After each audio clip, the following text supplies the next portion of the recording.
Welcome to New at NAMT, the next wave of musical theater writers, a series dedicated to spotlighting the emerging voices in musical theater. Every interview provides a unique glimpse into the creative minds behind the next big musicals. So, whether you're a producer, theater lover, or even simply curious about the future of musical theater, New at NAMT offers a front row seat to a new generation of writers. It's time to lower the lights, raise the curtain, and LX1, go on New at NAMT. I am your host, Jean-Paul Yovanoff from Musical Theater Radio, and joining me each week is a rotating cast of NAMT alumni writers as our co-hosts. Before we get into today's interview, let's welcome this week's co-hosts, Jord Liu and Deepak Kumar of Baked the Musical, which we saw in the festival 2022. Welcome. How are you guys today? Hi. We are great. Thank you for having us. Fantastic. So now, before we get to talking to our guests, tell us a little bit about yourselves and what you've been up to. Jord, why don't we start with you? Oh, totally. Hi, podcast. My name is Jord. Is she, her pronouns. What I've been up to since the festival is, well, Deepak and I had like a bunch of development on the show for a little bit. And we kind of finished that around the end of last year. So now it's been almost a year. I've been doing some other writing. Right now, I'm in a workshop process, not for my show, but for another new musical. I think music directing workshops of new musicals is kind of like a perfect little pocket for me because I love how fast the process is, that you don't have to like give up your weekends for several months, but that you can still just like be in it, be kind of creative, and be meeting people who are writing. So that's where I am. So I'm a little tired. Deepak. Sure. So just to add a little bit more detail to what George was saying, so we had a flurry of development activity on Baked after the festival, directly related to the festival. So we were at the Village Theater's Festival of New Musicals in 2023 in August. We then did a 5-week developmental production kind of thing at a storefront theater in Chicago called Theo. And then we capped it off with a concert reading of the show with Prospect Musicals and NAAP, the National Asian Artists Project, in New York City. And that was amazing last October. So it was the first time we got to bring the full version of the show to New York. And that was awesome. It was received super well. And we were really excited about that. On my end, I have been like writing plays and doing more stuff with plays. The most recent big update for me is that a play of mine called House of India is getting its world premiere next year at the Old Globe in San Diego. So we're really, really thrilled about that. And like first world premiere. So losing my mind a bit, but yeah. That's awesome. Congratulations to the both of you. And I saw Baked in 22 and it was great. So I look forward to seeing where it goes from there. Now that we know who our co-hosts are, let's get into the interview. Today we are speaking with Tim Macy, Ramaa Mosley, Chaz Cardigan, and Erik Kaiko, the creators of the musical The Brass Teapot. Based on the 2012 indie cult film The Brass Teapot, is a magical, mischievous, dark musical comedy with a driving alt-pop rock score that asks, how far would you go to hurt the ones you love if it meant you and they would want for nothing? Tim, Ramaa, Chaz, and Erik, welcome to New at NAMT. Thank you. Thanks for having us. Excited to be here. Awesome. Before we get to talking about the musical, I'd love for you to introduce yourself to the listeners. Tim, let's start with you. Yeah, I'm Tim Macy. I'm one of the book writers for the Brass Teapot. I actually wrote the original short story that it was based off of and sort of started the whole thing, and then was lucky enough to get involved with Ramaa, and it's all come a long way. I'm a playwright, screenwriter, lots of things in between, whatever I need to be. Yeah, it's great to be here. Wonderful. Ramaa, let's hear about yourself. Well, I started directing when I was 13 and started making films and documentaries and had always been really in love with theater. I think my first plays I wrote at 8, like everybody else.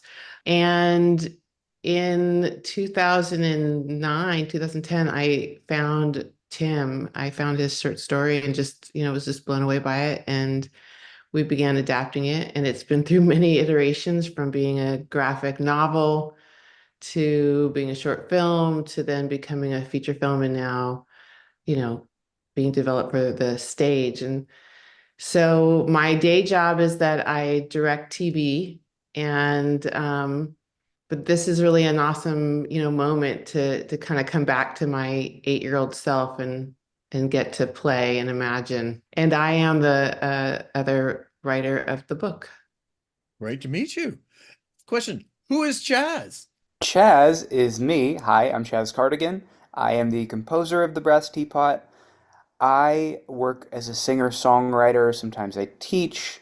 And about 4 years ago now, I got reached out to by a music supervisor in Los Angeles, who said, we're working on all these things. Do you want to write a song for this TV show? Oh, by the way, also we're writing this alternative dark comedy musical. Not sure if you want to do that. And they tucked it in there really nicely. I bought it. I took the bait, and my life has never been the same. This has been the most rewarding creative challenge of my life, and I've loved every single step of it. I love working with these people, and I really, really love this show. And Erik, finally, to round it out, who are you? Hi, everybody. I'm Erik Kaiko, he, him. I'm the co-conceiver of the Brass Teapot. I caught the theater bug, like many do, in grade school, doing plays. Since then, I've been an actor, a stage manager, a director, but primarily over the past 10 years, I've been in arts marketing and producing. So, yeah, that's me, my day job. I'm a marketing director at a dance company here in Chicago. And the story here, to kind of continue it from Chaz, or to work backwards a little bit, we were joking the other day. I still haven't met Ramaa in person. I'm going to meet Ramaa in person for the first time in New York at NAMT, which is incredible. But I saw the film and fell in love with it. And as we've been sort of assembling the team, the music supervisor who helped connect us to Chaz is a great childhood friend of mine. So I just love how this project is sort of needed everything in my life I've done so far to kind of, get this team together and get the project to where it is now. Amazing. So Rama, you alluded to this a little bit, but it's the Brass Teapot has had a very long history. So it started as a short story written by Tim in 2007, was then developed into a graphic novel by Rama and Tim, and then that served the basis for the 2012 film, and now you're turning it into a musical. So can you tell us about that development journey and sort of what inspired you to adapt the indie cult film into a musical? Certainly, yeah. Oh, go ahead, Ramaa. Sorry. Oh, I thought the question was for me, as usual. Who are you asking the question? I think the question can be for anyone, but Ramaa, why don't you take it, and then I'll jump off from from where you're at. I live in my own world of like the constantly ready to be interviewed, mode.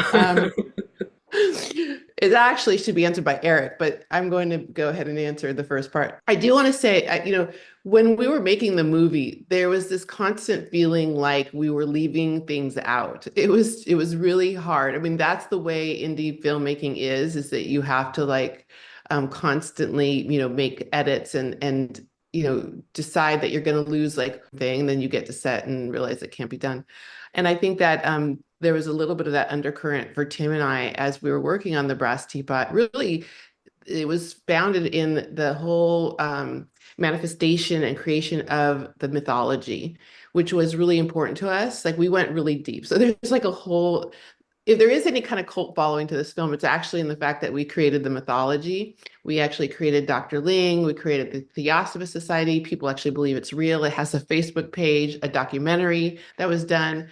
And people, for a period of time, were sending in pictures of brass teapots to like try to find out if theirs was the real teapot. So there was a whole thing that was happening in around the film that was really part of the marketing, but was also kind of trying to like generate a feeling of like, could this be real? Like bring it into the cultural vernacular, so instead of the Holy Grail, it was the brass teapot. And so I think that for us, we knew even after the movie was done that there was so much more that we wanted to explore in terms of getting to introduce the mythology, which is like, John and Alice are obviously the core drivers, but for our own imagination, the mythology, like we spent years developing this. And so that was kind of the most exciting part in my mind when thinking about how to adapt it for theater. And I'll just say, from my standpoint, I entered the story of the Brass Teapot because I just saw the film on streaming. I saw the movie. I fell in love with it. I kind of couldn't get the questions and the themes out of my head that it put forth in such a clear and direct and entertaining way. And then getting to know Tim and Rama and to know about how meticulous they were and how detailed they were in building the world and mythology, I think, of course, the movie sticks with people for that way. And of course, as we've developed the musical and the community has grown over these past 5 years of developing it, I think that just speaks to all that work that had been done, all these many years ago. But I had just finished my grad school program in management and producing. I think I was sort of hungry. My brain was primed for projects, and this seemed like such a fun one to work on. So I just sort of out of the blue Googled the Brass Teapot, rights and found my way to Tim and Rama's inboxes. And then from there, we emailed back and forth for years. I hadn't been the first person to approach them about a musical stage version of this, but I think what they saw in me was I was the person who was going to take any steps I could to make it happen. Thank goodness they were also really excited about coming on board as in a producer role as book writers. And so that's sort of how, kind of began. The Brass Teapot explores the dark side of human desire with a magical twist. How does the musical balance its comedic elements with the more sinister themes? I would say very carefully. It's sorry. It's yeah, I think if you stay sort of true to the characters in the story, then it takes care of itself for the most part. I would say that I've learned a lot over the years in my other writing that there's a point where once you go to a certain darkness, there's no more laughter, right? Once you cross a certain point, the audience is done laughing, and I've learned that the hard way. When I was getting my MFA, I wrote a full length play about based on a true story about an abduction case, and I thought I was going to have laughs in the second act.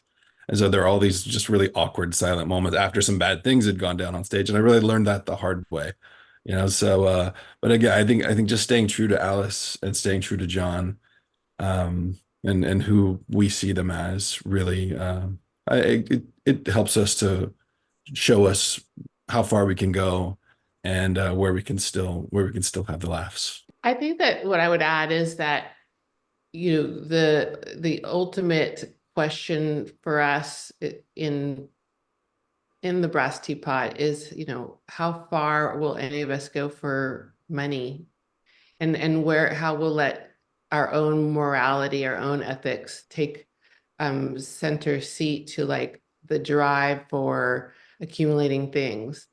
And I think that like right now, well, I said this a decade ago, I'm going to say it again. It's still true. Like right now, more than ever, this theme seems so relevant.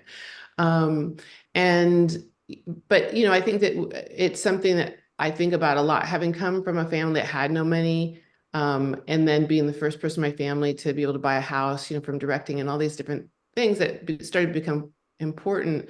I've had to really examine my own relationship to money and also to love, and in some ways, in my own, I mean, I'm getting a little personal here, but in my choice to become a TV director, as opposed to maybe following my heart and doing local theater like I had begun, I made a choice. I broke up with myself and followed a direction. And I think to some degree, everyone, has to wrestle with that. Are those people who don't, who they stay really pure in their relationship to money and relationship to love. But I'm constantly looking at this. And so I think, for me, it's, I've kind of gone off on a little tangent here, but it's like one of the things that I find the most fascinating about the story, and is really just the parable, to get everyone to kind of look at that inside themselves. Question for Chaz. This musical has a driving alt pop rock score. How does this musical style enhance the story, and what inspired you to choose this genre for the show's sound? Well, I'll start with the back half of the question. I was really lucky that when I came on board, there was this pre-existing reference playlist that the team had been using to try to find artists. and try to find somebody who could dial into the sound. And it was a little more pop leaning at the time. It was a little more like contemporary pop leaning. This would have been 2020. And just by like happenstance, a couple of my songs were on the playlist, which made it sort of easy to dial into. But I had great references coming in, really from Ramaa, who actually sort of led the direction on the more alternative end, and her initial references were Edward Sharpe and the Magnetic Zeros, Linkin Park, Florence and the Machine. Wow. And I've written 4 drafts of the score now, and I will say the first draft of the score I tried to lean as a little bit closer to those references, really sticking on Florence because I found that one had a lot of resonance in the story. And then what I also learned is that as much as we want to get away from it being a Broadway show, or as much as it shouldn't sound like show tunes, as much as it shouldn't sound like musical theater, that is the medium we're working in, and it also does kind of need to sound like a musical theater show. And so there was a give and take for me for a while of listening to certain shows. For me, it was Hadestown and Next to Normal and Heathers and obviously American Idiot and seeing Rent for the first time, sort of getting into the canon because I didn't come from a musical theater background. I grew up watching the Disney movies and, hearing the big stuff that came through pop culture via Glee or something like that. So I heard like Phantom and Les Mis and the big bits that everyone knows and little bits from Funny Girl or whatever. But it wasn't until I started really working on the show and absorbing myself in musical theater, watching like, oh my God, the show called Something Rotten. Has anyone ever heard of that? Well, yeah, everyone has. Um, like learning all these touch points that I was able to let the show drive musically a little bit more than I was the first time, because initially what was happening is we had this, I don't know if I can talk about this, but I'm going to, I'm sorry. Initially when I came on board, the book was written and there would be these bold moments that said, and a song here about this. And because I'd never done this before, I was very pious with those. What we found on our first table reading, which was over Zoom in 2021 for reference, was that the show was about 5 hours long, because we had a lot of great book scenes, and then my songs would sort of reiterate what had already happened. And I beginner's lack of intuition. There was a writing retreat that I did with Tim and Erik. Ramaa was working. Ramaa is so busy, and I love so much that she does everything she does, and she still finds time to do this. It is incredible to me. Um, we were at this writing retreat, and it just sort of hit me like, no, every 5 pages needs to be a song. Every 5 or 6 pages of dialogue instead needs to be a song. And once that clicked, the sense of humor clicked in, the tone for the characters' dialogue clicked in. Suddenly, John and Alice had these new voices that they didn't have before, and so much of that just came from the understanding that the show needed to be 60-40 music book. Can So I it's just just jump in? Sorry, sorry to interject, but one of my favorite moments from that retreat was that we had spent kind of the first day mapping out the story and beats and everything, and we were talking about Dr. L and their sort of function in the piece and the stage version of the story. And then like we went to bed, and then the next morning Chaz comes down and Chaz is like, I want to play you guys something, and he just goes to the piano and like sets up the iPhone to record. It's an entirely new opening number for Dr. L that so perfectly encapsulates what we had discussed the previous day. And so my first thought was like, this is amazing. And my second thought was, Chaz, did you sleep? I think the answer was no. That's sorry. Anyway, That's awesome. I'm super curious actually about I feel like my intro into musical theater was also like kind of not growing up with it, except for parts from like Disney movies and what kind of percolated in the culture. I'm so curious about like what these touch points are and like big takeaways you got from your dive into musical theater. It sounds like one of them is like, oh, music serves the storytelling, music can replace book, and ideally it shouldn't reiterate book. Yes, and another one for me is how this is a conversation I have with musical theater friends, but it's how referential the medium is. Mm. Because what I when I first came into the show, everybody was very cautious, like, don't make it sound too much like a musical theater show. We want it to be something like American Idiot or something like Hamilton, which is totally valid. The thing about Hamilton specifically is that Hamilton is dripping in references to every show ever written, as well as like the history of hip hop, right? That's why it's so special. And what I learned the more I got into it, and I was watching Rent and Into the Woods and Heathers and Something Rotten and Legally Blonde and Shrek and Fiddler and a bunch of others that I can't think of. Cats was so Joseph was super important. Sondheim, Merrily We Roll Along, Sunday in the Park with George. As I was listening to these and watching them for the first time, what I really took away was that everything in theater references itself, and everything is referencing every show ever written. And as much as you want to get away from that, and as subtle as those references might be, it's all a continuum.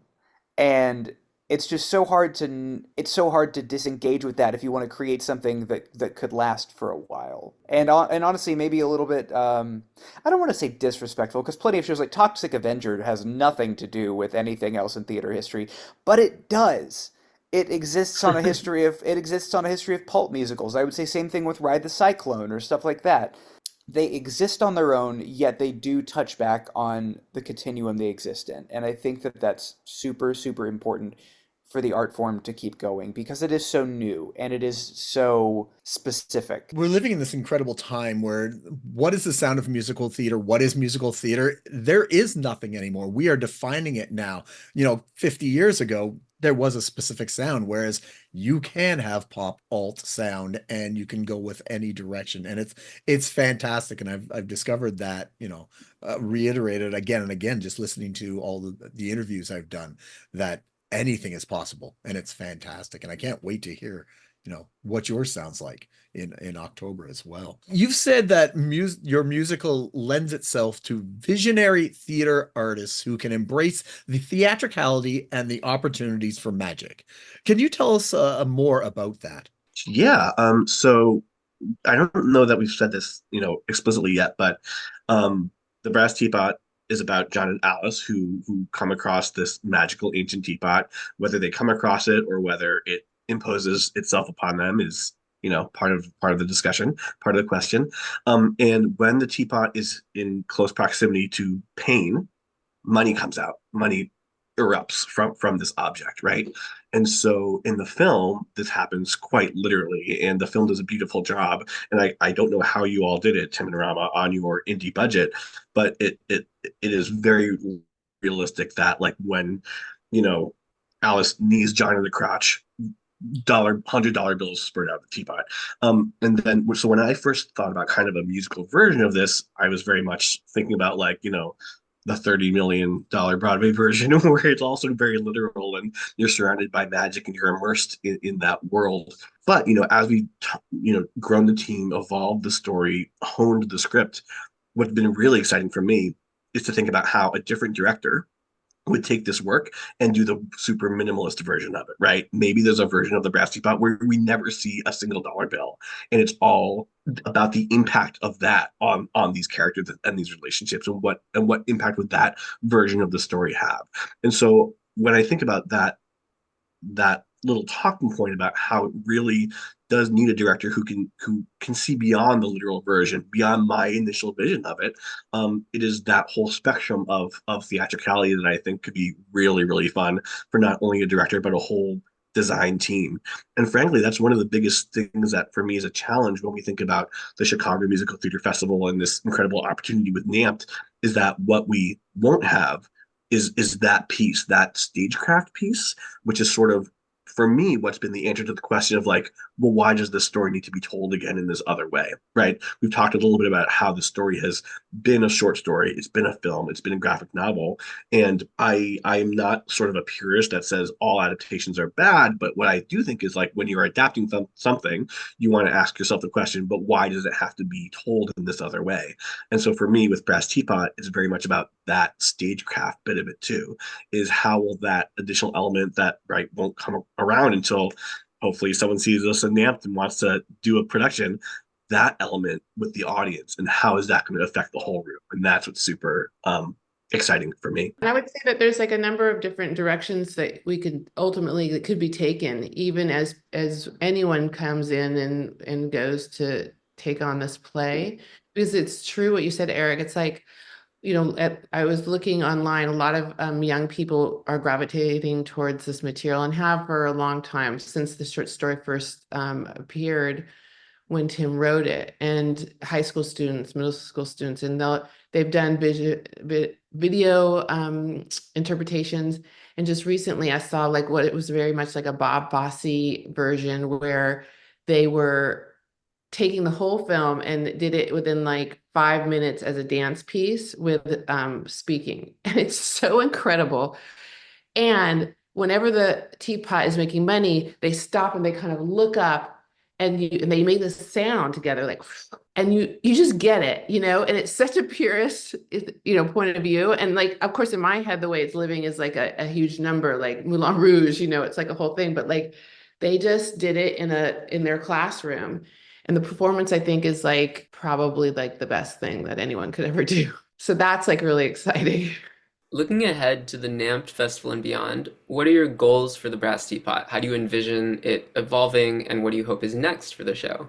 Obviously, great things is what we hope for, big, exciting, wonderful things. I'm kind of a self-hating writer. Like I just am constantly like trying to do the next thing to make it bigger, better, cleaner, tighter, all those things. And I think like in this world, I haven't really done a ton in the theater world, but it feels kind of dangerous to me because there's not like you don't publish the novel and it's done, right? You don't lock the picture, so like I feel like it could go on and on forever. I could see myself, if this really caught on in the theater world, I could see myself endlessly trying to make it just a little bit better. But here I really want to make it much, much better.